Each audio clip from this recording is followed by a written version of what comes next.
My name is Alexander Grant.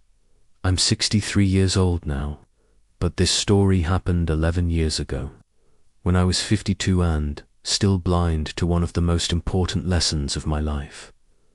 The teacher wasn't a billionaire or a professor. She wasn't even enrolled in school.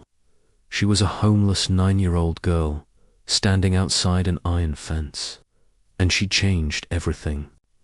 By my early 50s, I had everything money could buy.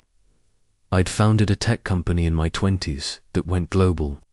I had the penthouse, the luxury cars, the private clubs. I was a billionaire several times over, and yet I was failing at the one job that mattered most, being a father. My daughter Charlotte was 7 then.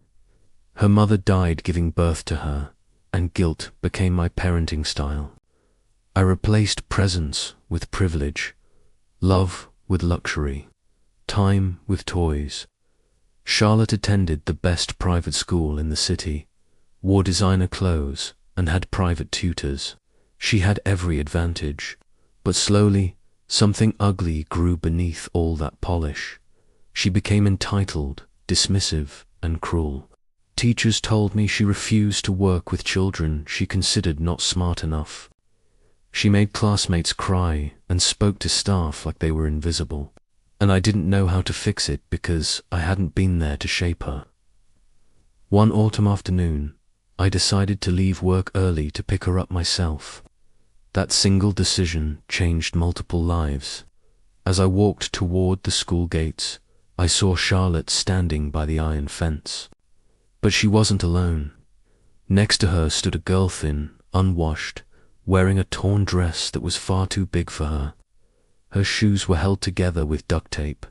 She was clearly homeless, but she wasn't begging, she was teaching. I stopped and watched. The girl pointed to a wrinkled, half-used notebook. "If you move the X to this side," she said gently, "then solve here. That's how you get the answer." Charlotte listened, really listened. She was nodding, asking questions. My daughter, who dismissed almost everyone, was suddenly humble. "You're really good at math," Charlotte said, amazed. The girl smiled a real, genuine smile. "I like math. It's like puzzles. My teacher showed me this before we had to leave." I felt something crack inside my chest. This homeless child was teaching my privileged daughter what expensive tutors couldn't. "What's your name?" Charlotte asked. "Mia," the girl said. "Mia Johnson. I'm Charlotte." When Charlotte asked where Mia went to school, Mia looked down at her taped-up shoes. "I don't go anymore. We lost our apartment.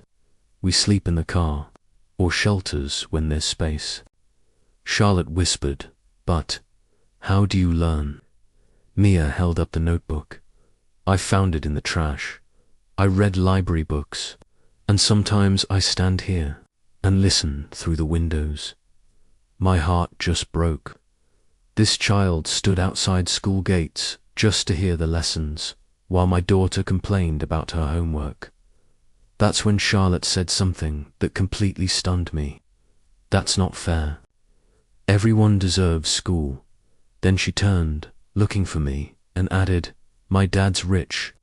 Maybe he can help." I stepped forward. Charlotte beamed. "Daddy, this is Mia. She's really smart."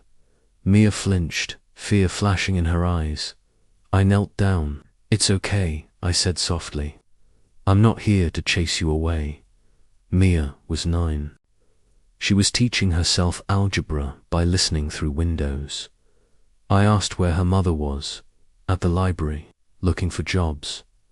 30 minutes later, we found her mother, Sarah, exhausted, proud, and barely holding it all together. When Mia told her the truth about sleeping in the car, skipping meals, Sarah broke down, and so did I. I didn't offer charity. I offered opportunity, a job for Sarah, temporary housing, professional dignity, and most importantly, an education for Mia. Not because I was rich, but because talent deserves a chance, no matter where it's born. 11 years later, Mia holds a doctorate in mathematics education.